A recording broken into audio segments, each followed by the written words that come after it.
안녕하세요. 자동차 고르는 남자 차고남입니다. 오늘은 1,500만원대 살 수 있는 가성비 SUV에 대해서 추천드리겠습니다. 사실 가성비라는 게 가격 대비 성능의 줄임말인데 신차로 구매한다면 제조사마다 비슷한 가격대와 성능을 갖고 있지만 중고차로 넘어오면 확실히 성능 대비 가격이 저렴한 차량들이 있습니다. 그래서 제 기준으로 성능 좋고 가격이 합리적인 SUV 4대를 추천드리겠습니다. 첫 번째 차량은 쉐보레 이코녹스입니다. 1600cc 디젤 엔진에 6단 자동 변속기가 배치되어 있고 136마력 32.6토크 13.3의 연비를 갖고 있습니다.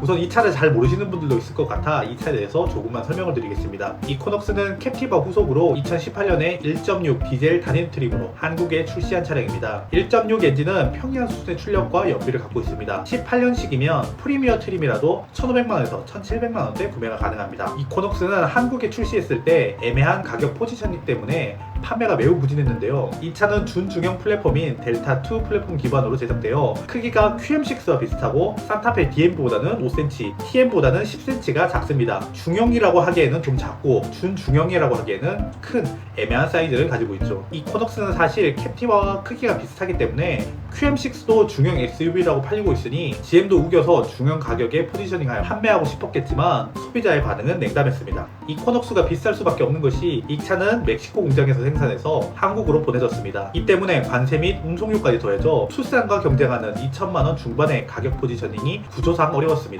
상황은 이해가나 한국 소비자 입장에서는 차 크기도 더 넉넉하고 엔진도 더 고출력인데다가 수리비까지 저렴한 산타페나 소렌토를 두고 이코녹스를 구매할 메리트가 없는 거죠. 여기까지 이코녹스가 국내 시장에서 폭망한 이유를 정리했고요. 좀 장황하게 설명했지만 이 차는 단지 가격 때문에 우리나라에서 외면을 받았을 뿐 차 자체는 나쁘지 않습니다. 이코녹스는 미국에서 토요타 라브4와 혼다 CRV와 대등한 경쟁을 하며 출시 초 미국에서 월 2.5만 대가 팔릴 정도로 GM의 대표 인기 차종이 되었고 워즈오토에서 베스트 인테리어에 선정될 정도로 디자인 경쟁력도 있습니다. 신차 시장에서는 가격 때문에 외면을 받았지만 중고차 시장에서는 가성비 중고차로 다른 쉐보레 차처럼 현대 기아 대비 우수한 가성비를 가지고 있습니다.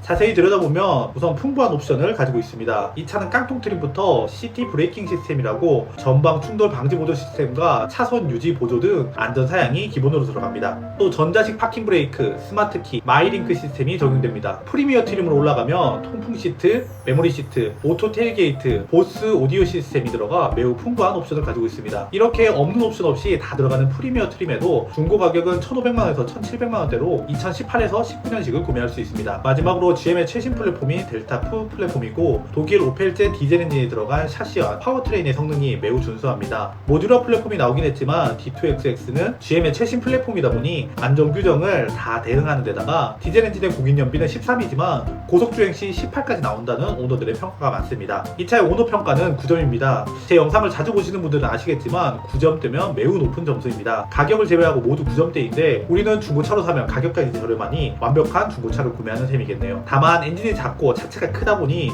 고속 영역에서 힘이 좀 부족하고 판매가 부진했기 때문에 중고 매물이 많이 없지만 실내 넉넉하고 옵션 빵빵한 이코녹스의 선택이 나쁘지 않다고 생각합니다. 가성비 중고차 이코녹스가 첫 번째 추천 차량입니다. 두 번째 추천 차량은 QM6 2.0 GD 가솔린 차량입니다. 2.0 가솔린 엔진과 CVT 미션이 적용되어 있습니다. 144마력 20.4토크 연비는 11.4km입니다. 19년식 에리 기준 7만 정도 주행한 차량을 1,600만원대에 구매할 수 있습니다. 한국에서는 쌍용 취급을 받지만 사실 르노 닛산 얼라이언스는 전세계 판매량 탑5에 이름 올리는 인류 자동차 메이커입니다. QM6에는 CVT 미션이 적용되어 있는데 CVT 미션은 경차나 소형차에 들어가는 미션으로 알고 계신 분들이 있어서 잠시 부연 설명을 하고 넘어가겠습니다. QM6는 자트코사 CVT 미션에 들어가는데 자트코는 무단 변속기를 오래전부터 개발 발전시킨 회사로 닛산의 자회사입니다. 자트코에서 만든 CVT는 닛산의 중형 세단 알티마, 대형 세단 맥시마는 물론 대형 SUV인 패스파인더까지 매우 폭넓게 활용되는 미션입니다.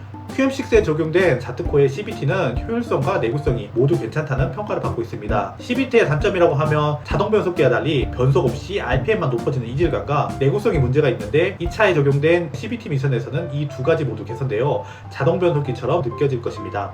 다만 겨울 미션 온도가 올라오기 전까지 보호로직에서 변속이 더딜 수 있으니 겨울철 실외에 주차하시는 분들은 좀 더 고려해 보셔야 할 것 같습니다. QM6는 디젤의 불쾌한 진동과 소음이 싫고 단거리를 많이 운행하는 분들에게 추천드리는 차량입니다.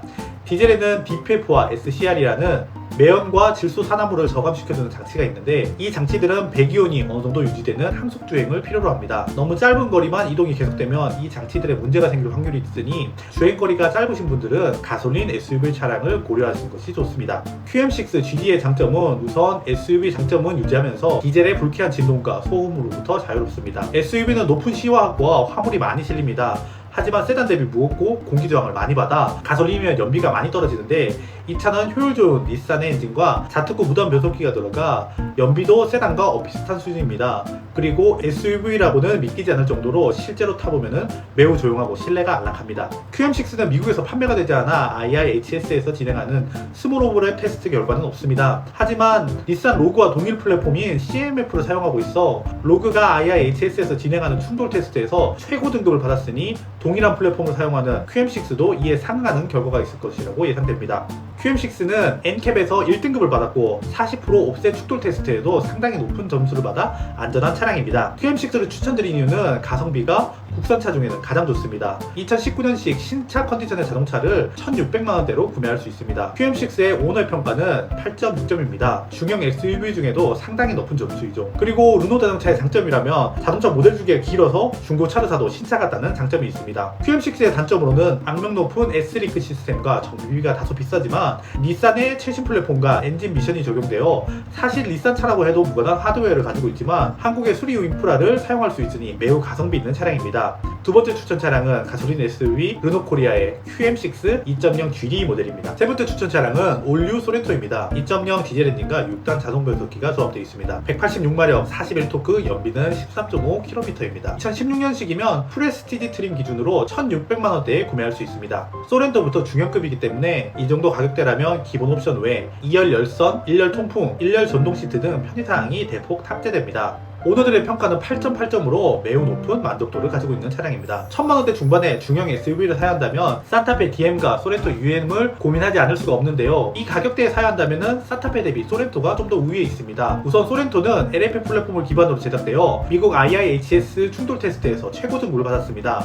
산타페 DM은 페이스리프트를 거치면서 차대 보강을 하였지만 YF 플랫폼을 사용하는 산타페 DM보다는 LF 플랫폼을 기반으로 한 소렌토가 주행과 안전에 우위가 있다고 할 수 있습니다. 그리고 산타페 대비하여 전장은 80mm, 전폭은 10mm가 더 커서 실내가 여유롭습니다. 현대에서는 산타페의 전장은 늘린 맥스 크루즈가 있었기 때문에 간섭을 피하고자 산타페의 크기를 늘리는 데 한계가 있었지만 기아는 윗급이 모하비밖에 없어 한껏 크기를 키우고 출시했습니다. 소나타와 그랜저의 전장 차이가 겨우 60mm 남짓 나리기 때문에 동급에서 산타페 대비 전장 80mm, 전폭 10mm는 매우 큰 차이입니다. 커진 차체로 넉넉한 트렁크 공간이 확보되어 차박이나 캠핑을 해도 부족함이 없고 디럭스 유모차나 유아 전동차도 분해 없이 트렁크에 적재가 가능합니다. 그리고 2열에는 카시트 3개가 나란히 들어가기 때문에 아기가 3명인 집도 카니발의 대안으로 활용될 수 있습니다. 그리고 길어진 차체 덕에 보다 활용도 높은 3열이 확보되었습니다. 이 차가 개발 중일 때 스파이샷이 찍히면 차 크기가 너무 커서 카니발 쏙빠지다, 모하비 후속이다 온갖 추측이 난무했는데요. 비슷한 가격대인 산타페 DM 대비 확실히 넉넉한 신뢰를 가지고 있는 게 소렌토의 장점입니다. 마지막 소렌토의 장점은 디자인인데요. 직선이 많을수록 처음에는 멋있지만 쉽게 질린다고 생각하는데 소렌토는 부드러운 곡선을 많이 사용해서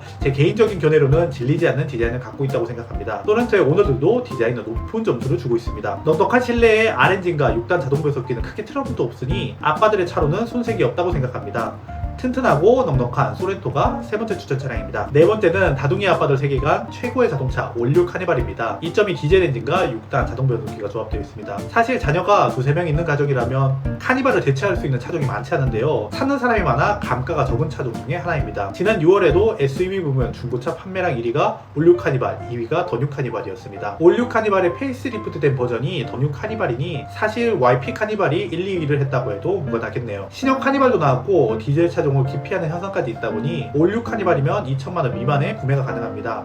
카니발은 법인과 렌트 이력이 많은 차종이다 보니 용도 변경 이력을 잘 보고 고르셔야 됩니다. 올류 카니발부터 MPV이지만 SUV의 바디 쉐입을 연상시키는 실루엣을 가지고 있어 폭넓은 사랑을 받고 있는 것 같습니다. 이를 반영하듯 오너들의 디자인 만족도가 8.9점으로 상당히 높습니다. 이 차의 오너 정어평가는 8.4점으로 연비를 제외하면 준수한 평가를 받고 있습니다. 저도 운전해봤지만 2.2 엔진이 이 차를 끌기에 부족하다고 생각이 들지 않았습니다. 가족들을 모두 태우고 여행하기 좋아 최고의 패밀리카라는 평이 많습니다. 꽉 막힌 경부고속도로를 달릴 수 있는 다둥이 아빠들의 최고의 차 카니발이 네 번째 추천 차량입니다. 지금까지 영상 봐주셔서 감사하고 저는 다음 영상으로 찾아오도록 하겠습니다. 감사합니다.